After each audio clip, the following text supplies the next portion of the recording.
Good morning, everyone. Today is the feast of St. John Vianney, who is the patron saint of all parish priests. Now, he was not the brightest fellow during his studies, and he was ultimately ordained as a priest due to his devoutness, not necessarily because of his achievements.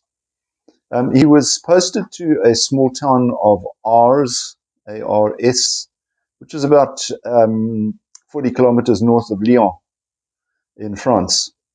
It was around about the time of the French Revolution, and subsequent to the revolution, many people were either ignorant or indifferent towards religion. You might sort of think, well, in the times that we're living at the moment, people who drifted might also be in that position, either ignorant or indifferent towards religion, have become indifferent, sadly.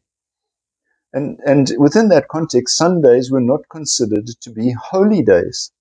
And Vianney often preached against blasphemy and for the dancing that happened on Sundays. In other words, that's God's day. You're not allowed to have a good time. Interesting. To the extent, although he was a very well-liked preacher, and many people came to him for confession. In fact, people used to queue, to the extent that he was sometimes stuck in the confessional for up to 18 hours of the day. And people worried about his health because he obviously, needed to eat and sleep and rest. But he could also be quite staunch and quite demanding, because he sometimes refused to give absolution to people who came to confess but did not reform. And well, that's an interesting thought. People who go and continually confess the same thing but do nothing about sorting out their problem. Now, we do know that, many of us might be guilty of committing similar sins over and over, but it doesn't mean that we just take it for granted and say, well, okay, I'm continuing to sin, but I'll just go to confession and let it wipe it out. That's the problem. John Vianney said, you go and sort yourself out, then come back, and maybe we'll talk about absolution.